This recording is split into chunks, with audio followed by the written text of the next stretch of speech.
What if I told you that right now, in this very moment, you might be sleepwalking through your own life? Before you dismiss that question, I want you to participate in something that could genuinely wake you up. We're about to dive into 10 rapid-fire questions that will reveal whether you're truly conscious or just going through the motions of existence. Here's how this works. I'll present you with 10 scenarios, and all you need to do is answer yes or no in your head. Keep track of your score, because at the end, we'll decode what your answers reveal about your level of consciousness.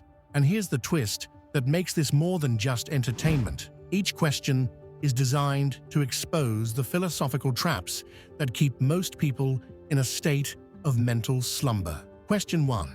And remember, just answer yes or no in your mind. When someone asks how you're doing, do you automatically respond with fine or good without actually checking how you feel? This isn't about politeness. This is about whether you're operating on autopilot or genuinely connected to your inner state. Question 2. Do you find yourself scrolling through social media or watching videos without consciously deciding to do so? Pay attention here, because this reveals something profound about free will versus conditioned behavior. The philosopher Spinoza argued that we believe ourselves free simply because we're conscious of our desires but ignorant of the causes that determine them. Question 3. When you have a strong opinion about something, do you immediately look for evidence that supports your viewpoint rather than challenging it? This exposes what cognitive scientists call confirmation bias, but philosophers have been warning about this trap for millennia. Socrates famously declared that wisdom begins with knowing that you know nothing. Let me pause here for a moment. If you're finding these questions uncomfortable, or if they're making you think differently about your daily habits, comment below with just the word awakening, and let's see how many of you are experiencing this shift in real time. Question 4. Do you often feel busy and productive even when you haven't accomplished anything meaningful? This distinguishes between motion and progress, between activity and genuine purposeful action. The Stoic philosopher Marcus Aurelius warned against confusing busyness with importance. Question 5. When you're walking, eating, or performing routine tasks, is your mind usually somewhere else entirely? This reveals the difference between existing in your life versus truly experiencing it. The Buddhist concept of mindfulness isn't just spiritual practice. It's a fundamental question about the nature of conscious experience itself. Question 6. Do you find yourself getting emotionally reactive to news, social media posts, or other people's opinions about topics that don't directly affect your life? This exposes how much of your emotional energy gets hijacked by external triggers versus being directed by your conscious choice. Now we're halfway through, and I want you to notice something. Are you just passively consuming these questions, or are you actively engaging with them?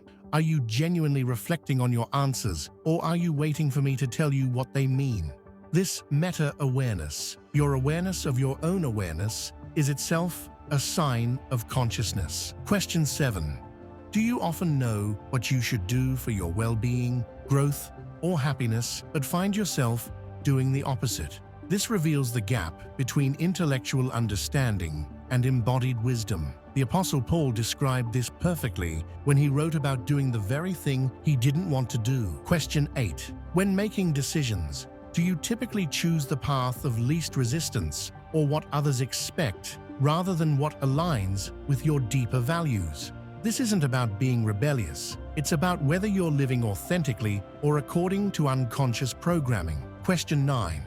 Do you frequently find yourself saying you don't have time for things that matter to you, while somehow finding time for things that don't? Time isn't just a resource. It's how we materialize our priorities and values in the physical world. Question 10.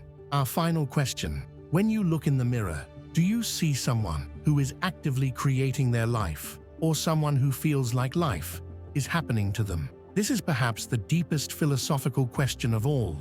Whether you experience yourself as the author of your existence or merely a character in someone else's story. Now, let's decode your score. Count up how many times you answered yes. Comment your number below, but more importantly, sit with what these questions revealed about your current level of consciousness. 0 to 3 yes answers suggests you're operating with high awareness and intentional living. 4 to 6 indicates you're partially awake, but still caught in some unconscious patterns. 7 to 10 reveals significant opportunities for awakening. But here's the beautiful thing about consciousness. The very fact that you can recognize unconscious patterns means you're already beginning to transcend them. The real question isn't whether you're perfectly awake or completely asleep.